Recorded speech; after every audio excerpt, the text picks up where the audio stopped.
availability actually of delegations needed to vote. I thank you, Mr. Speaker. It is so directed. Next order. Order number 19, the Heritage and Museums Bill, Senate Bills number 8 of 2023, second reading.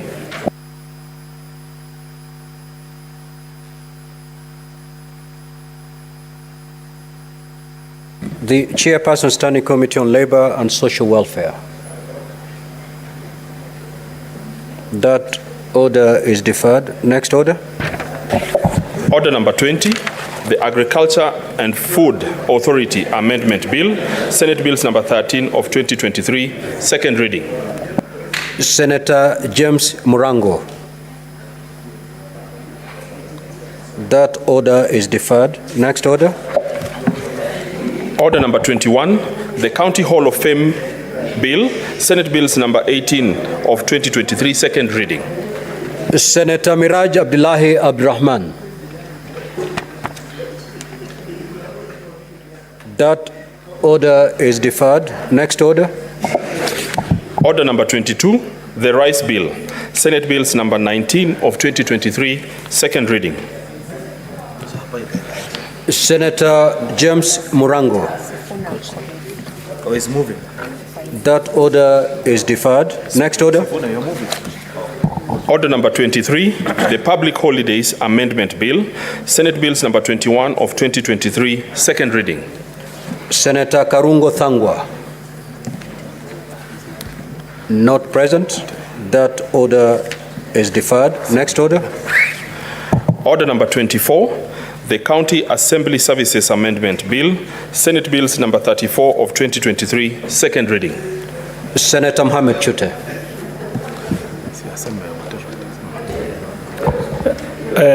Madam Speaker, I'm not ready to go with this one now. Thank you.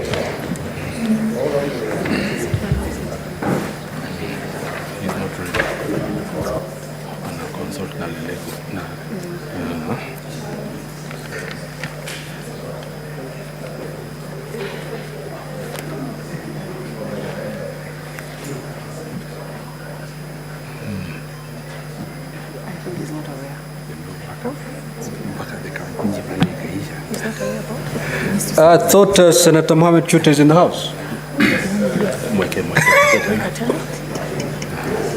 Yeah, Speaker, I'm not ready. I have just said it.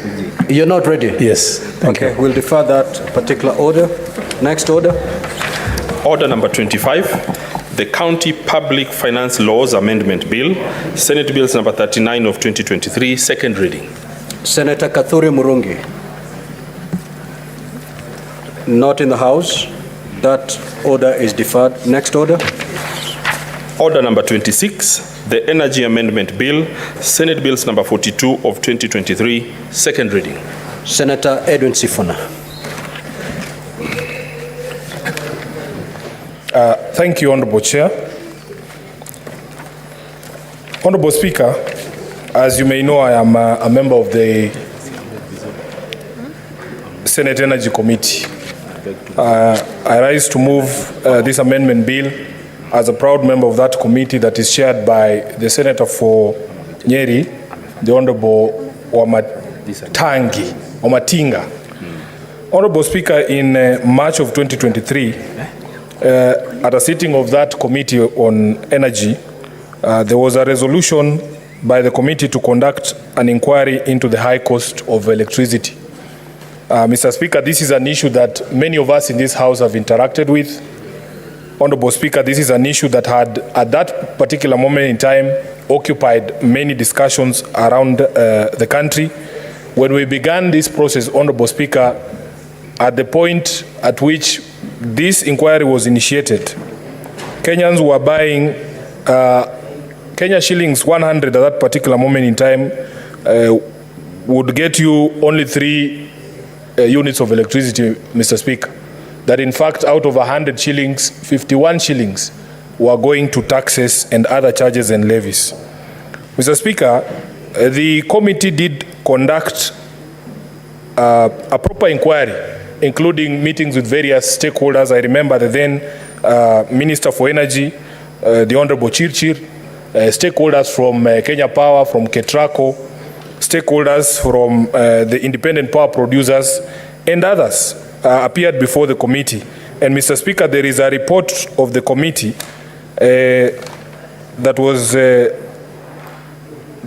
there's a report of the committee that was prepared in September of 2023.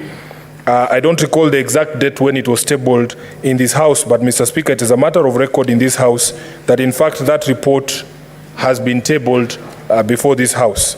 Honorable Speaker, if you allow me to go through some of the observations and recommendations of the committee, and I do this because those observations and recommendations out of that inquiry are the ones that informed the proposed amendments to the Energy Act in order to seal some of the gaps that we found as a committee. Honorable Speaker, at the on page 7 of the report where it has the chairpersons forward, and allowed me just to read. Honorable Speaker, one of the things that the committee noted is that there is a general opaqueness in the disclosure of the beneficial owners of power producing companies, with the majority of them listing companies, foreign companies, as shareholders. There was another observation, Honorable Speaker, at paragraph number 12, that the dispatch of power currently done by KPLC is not based on least cost merit order. Therefore, preference is not given to the cheaper power producers. Honorable Speaker, another important observation that informed the amendments is that at paragraph 20, you will see the committee says that some power purchase agreements provide for mechanisms of discounts once a certain threshold is met. For example, Lake Turkana Wind Power Limited offers 50% of the energy charge rate once they attain the discount energy threshold. And Lake Turkana Wind Power did appear before the committee, in fact, in a meeting that was held in this very chamber, and attested to this, Honorable Speaker. They were in fact protesting that Kenyans were being denied this benefit, yet that the benefit is actually woven into the power purchase agreement. If you go to the recommendations, Mr. Speaker, on page 8, flowing all the way to page 9 and 10, there's a recommendation there that Kenya Power should dispatch power based on merit order, giving preference to the cheaper power producers. Honorable Speaker, this amendment bill is not complicated and it's not long. Mr. Speaker, there are only 3 proposals in this particular amendment bill, and as I have read to you the recommendations and observations of the Committee on Energy, they actually all flow from those recommendations and observations of the committee. If you look at clause 2, Honorable Speaker, of the amendment bill, I have proposed that an amendment be inserted in the Energy Act immediately after section 134. So this will be the new section 134A that requires a generating entity to enter into an energy purchase agreement to sell electrical energy to a licensed entity specified in the 3rd schedule. And then we go to what that a generating entity must consider when entering into such an agreement. Honorable Speaker, we have introduced the principles of public finance enshrined under Article 201 of the Constitution into the decision to enter into an energy purchase agreement. And these principles, Honorable Speaker, are openness and accountability, public participation in financial matters, good governance to ensure that public funds are used in a prudent and responsible way, sustainability, Honorable Speaker. This is as a direct result of the feedback that we got during the sittings of the committee to inquire into why these electricity bills are as high as they are, and that Kenyans are complaining that something needs to be done. As you saw, Honorable Speaker, there was a clear manifestation of opaqueness in how people determine whether we in fact need to enter into fresh power purchase agreements. So, Honorable Speaker, we have introduced a requirement there that prior to procurement of electrical power, there has to be a feasibility study that is conducted to identify whether there is enough demand for electricity purchase which cannot be met by the existing production. Honorable Speaker, we were told, if you look at your power bill, there is something called a capacity charge. that capacity charge is charged on every consumer of electricity for all the capacity that has been contracted by Kenya Power to supply power. And that capacity means, Honorable Speaker, every time you issue a license to a power producer, for as long as that capacity to supply is there, we are paying for it whether they are actually dispatched or electricity is actually bought from their generating units or not. So, Honorable Speaker, the committee felt, and this is what informed my amendment, that before you give any other person a contract on purchase of power, so that they are setting up any new plants, a feasibility study must be conducted to tell Kenyans that in fact the existing capacity cannot meet the requirements at the particular moment. Honorable Speaker, if you look at 134A 3B, there is also a requirement to ensure the process of procurement of electrical energy complies with the procedures set out in the Public Procurement and Disposals Act. Mr. Speaker, what we have seen in the past is there is really no openness in how these people who hold these power purchase agreements ended up as suppliers to Kenya Power, because the public is seldom informed and there is no information at all when they are being procured, on what terms, and it requires an inquiry of the House, such as the one that we conducted, for us to even know the terms that they have been given. So, Honorable Speaker, we have introduced that amendment to ensure greater transparency. Then, Honorable Speaker, as was noted by the committee, it is something that doesn't make any sense, that you have cheaper available power, but yet the person who is responsible for dispatching electricity at Kenya Power decides to go for more expensive sources of electricity, such as those thermal generators, Honorable Speaker. And evidence was given here, I have alluded to it, by Lake Turkana Wind Power themselves, that in their PPA, and we go to see that PPA ourselves, if a certain threshold of uptake is reached, we can enjoy as high a discount as 50%. But as of the time when they were appearing before us, that threshold had never been met, because for some reason, and Kenya Power themselves will explain to the public why that is the case, they are never given that priority to be able to pass that benefit to Kenyans. Honorable Speaker, there is a proposal there again to tie the hands of Kenya Power so that priority is given to those who generate electricity through renewable technology.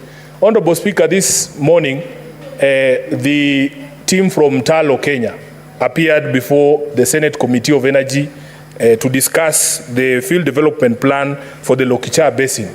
Honorable Speaker, from the evidence that was given by the management of Talo themselves, there is a recognition across the world that now people are moving away from fossil fuel energy, and that in fact we are struggling. The reason why the field development plan and the exploration in Lokichar Basin has delayed, Honorable Speaker, is that funding and money and credit for the development of oil fields have dried up because of the increasing awareness on the need for us to cut down on fossil fuels, and many people are now moving towards investment in green technology and green energy.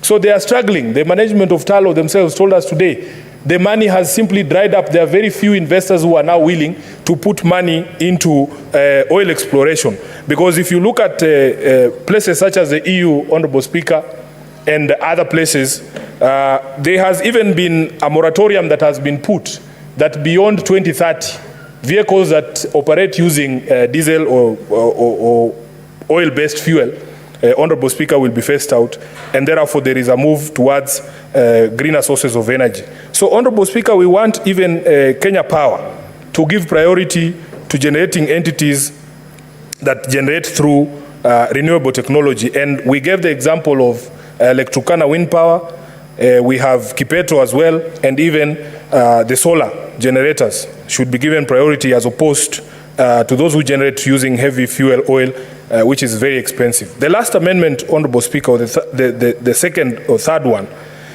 Honorable Speaker, on the disclosures, the committee noted that many of the IPPs that have, Mr. Speaker, can I get some?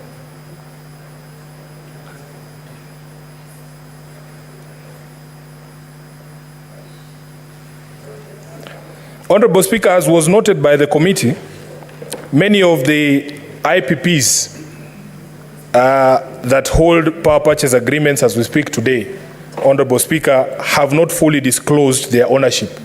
And in fact, it was a struggle for us here in the Energy Committee to even get to know the beneficial owners of some of these companies.